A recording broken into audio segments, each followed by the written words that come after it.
play them, it's really physical. It was physical again. It's always going to be physical. I thought some players had some good individual performances. We still have a long way to go to improve to get where we want to go. We are not as efficient and together as we need to be, but we are physical and we are resilient, and we do have guys that believe in physicality, which is going to keep you in every game if you got guys that can play physical. So we'll learn some lessons from this one, and then we'll go on the road in our conference to a really hard place to play. Coach, what have you learned about your secondary through 5 games? That we're a work in progress. I mean, we have some bad eye control moments where guys don't see what they're supposed to see. They will work at getting better. We're putting hands on people a little better. We're getting balls down, 50-50 balls. We've worked really hard on that. We got to continue to do it. But I mean, I'm proud of the growth we've had and the development we've had. How satisfying was the offensive and defensive performances on 3rd down today, given what happened last week against Alabama? You know, I didn't think we played like as good as we can defensively 3rd down wise, and I don't know how to judge on it. I know the numbers say so, but I don't really agree with the numbers because we had a bad taste in our mouth to finish there with the young kids in where we gave up. I felt like we gave up some 3rd downs, but maybe we didn't. Maybe they were 4th downs, but it was just we can play better. Kirby, how good was it to see the payoff on C.J. Allen's punch out? Is that any guys Huge. I can't tell you how hard Schumann and defensive staff have worked. I mean, we sacrificed 10, 20, 30, like 30, 40 practice minutes, which are like golden nuggets. I mean, y'all 30, 40 minutes is nothing, but 30, 40 minutes out of a week to nothing but attempts and strip outs and targeting balls and punching balls is really big. And I mean, I didn't see it, but it looks like he used one of the tools that we had to punch it. Kirby, you always talk about physicality in this game, how it stands out to you. What stood out about the way you guys performed in that regard today?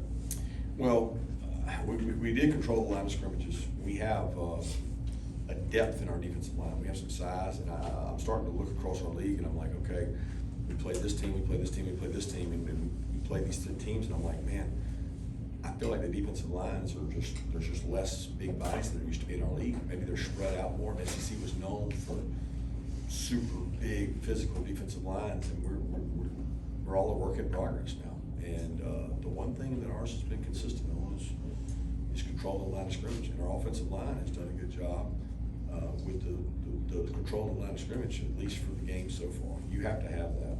Speaking of offensive line, Monroe came out after that first drive. What's the status with him and Micah?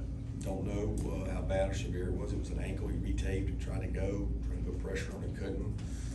You know, Bo practiced all week at right and had to go at left. Didn't take many reps there. Micah's dealing with a hamstring pull from the week before.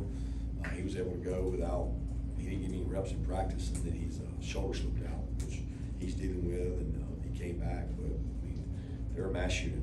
I mean, it's tough sledding. It's the biggest thing I've ever seen with the offensive line in terms of never played with 2 freshmen, never played with 5 guys, and having to roll guys. It's been really tough.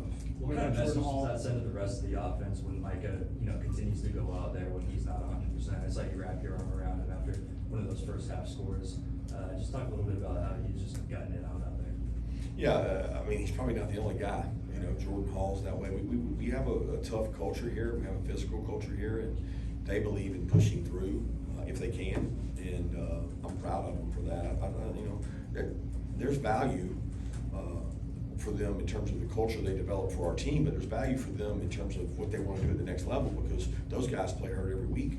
And that's the first question they ask is, these guys, Tate Ratledge, Dylan Fairchild, they all played hurt last year. So if that's your culture, then they want guys that are willing to go out there and play with bumps and bruises, and our guys have really pushed through that. Do you have the injury update on Jordan Hall? Yeah, he's just dinged up. I mean, I don't know specifically what it is. He's had patella. He's had some knee issues, and he gets dinged up a lot and comes back. In terms of Gunner's progression, what's impressed you the most so far this season?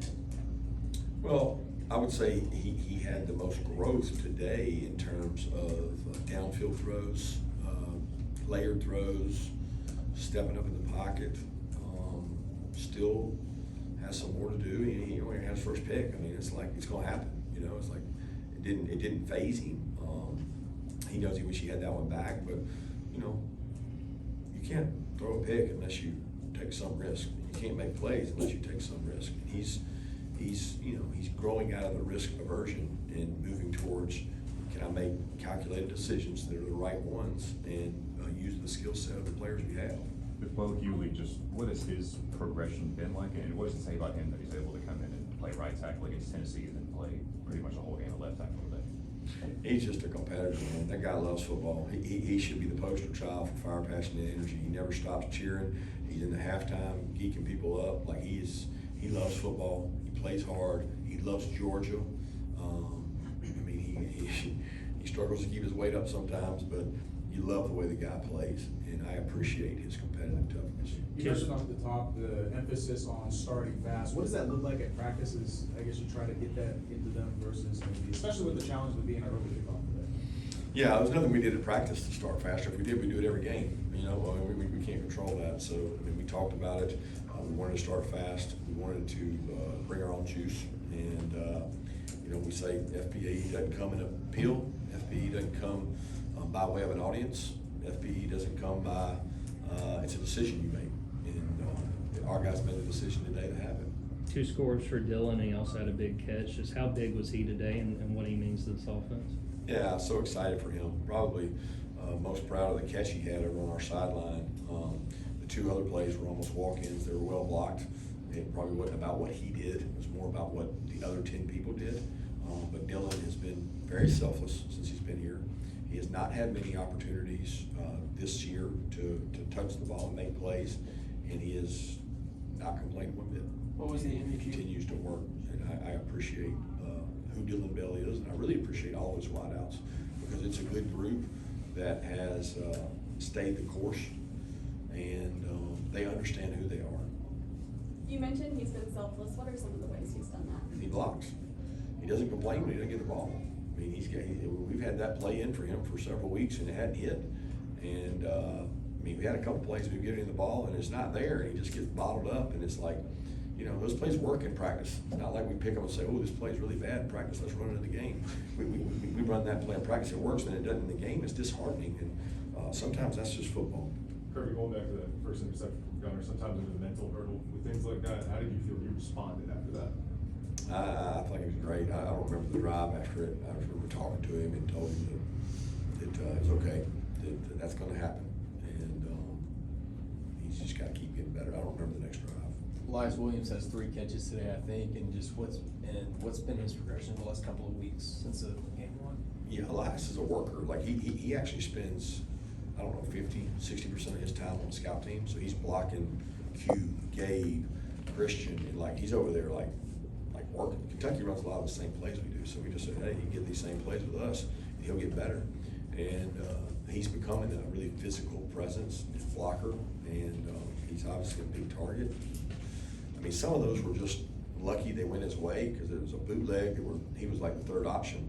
It went to him. That could have been luck or Oscar, but it just so happened it was him. So it's not about something he's doing. He's just getting better. He's working hard, and he really grinds in practice. I mean, the guy takes 40-50 reps in practice. Coming off the loss, what impressed you the most about this response to this team, especially with it being as young as it is? I wasn't shocked at all by the response to the team. You know, I expected it. To be honest with you, I was proud of the way they played in the Alabama game. I told them that we got a good football team. It didn't always go our way. We did a lot of good things in that game, and if we continue to get better, then we'll be where we need to be. If we don't get better, then we won't. There's only so many teams that are going to keep getting better. On that note, with the way last week ended for Cash, to him find the end zone today, how do you feel about, how happy are you to get a little redemption there? Yeah, it's not redemption for me. I don't like Cash is one of our better players. So Cash Charts had the most broken tackles in our camp. We have good defensive football players, and he has the second most broken tackles. Chauncey was 1, he was 2 in the back room. He was 3 total because Zach Branch was ahead of him.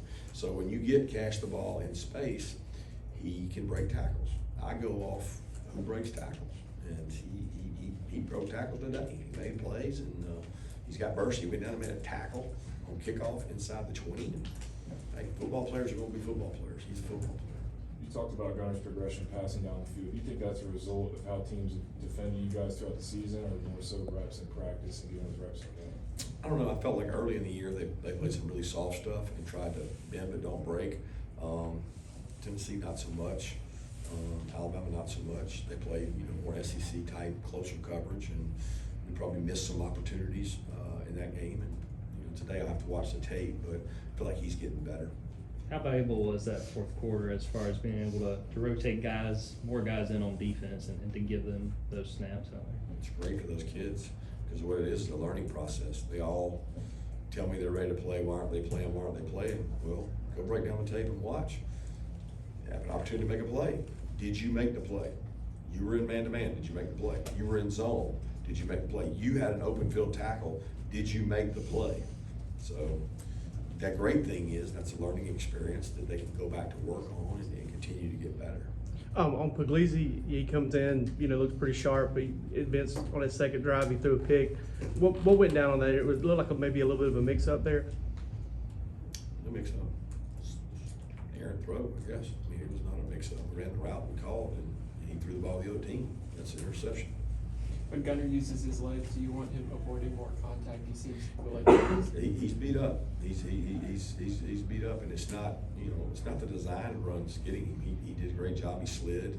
He made a play today, converted a first down. It's some of it's shots he's taken through the year. It's protection. It's him putting his shoulder down and running hard. But he had some really big conversions that his legs allowed us to have, which those are really frustrating for defenses. But he's got to take care of his body, and we got to help him take care of himself. How did you feel about your pass rush today and how you guys are kind of progressing in that area? Look, I'm excited.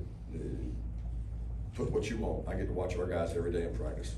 I watched our team have 60, 70 something third downs in 4 games before today, and I have a lot of confidence in our defensive unit, team, pass rush, coverage, third down plan. I feel good about it. I don't feel good about the stats, but again, you can't look at stats are misleading, guys. There's just not many opportunities we get. If the ball comes out before you get there, then it wasn't probably even good to rush. We should have dropped 11. So it's one of those things that you can't equate to that. Do we need to do better? We need some guys that can win one-on-one inside. Ask them why they went fast on third down, because they didn't want us to put people in there. If we were bad or I thought we had issues, they'd be begging those guys to come on the field. Hey man, y'all send in those guys on third down. They kept us out of it by going really fast. That's a mechanism we use sometimes, because you don't want to face those guys. You mentioned risk aversion with Gunner growing out of that from earlier in the year. Was that a big mental hurdle for him earlier in the year, or is it just I don't think so. I don't think it was a hurdle for him. He wasn't risk averse. He was at times making decisions on, okay, this guy, that guy, what coverage it was, what am I doing with the ball? There was times that it was like, I'm gonna go run it with my legs, and then there was times that he had to, because we didn't protect it well. Go back to the early games. There were some times in there that the protection broke down on him, and as protection has improved, his confidence has improved. It's never gonna be perfect. You're never gonna block them all. You're never gonna win all your one-on-one blocks. They got good twitchy guys, but he gives us the element of when it does break down. Today, we've been talking about off-schedule plays. He gets an off-schedule touchdown run, I think, on a scramble, and then he gets an off-schedule hold on Dylan Bell that really would have been maybe a touchdown if the guy didn't hold him. So, teams have to account for what he can do with his legs, and that helps us. Got time for one more question? Kirby, you said this week that you worry about everything. Auburn's got 2 weeks between games. How much of a concern is tweaks they might make with what you might see? Again, worry about everything, but the priority list is our team more than everybody else. Thank you.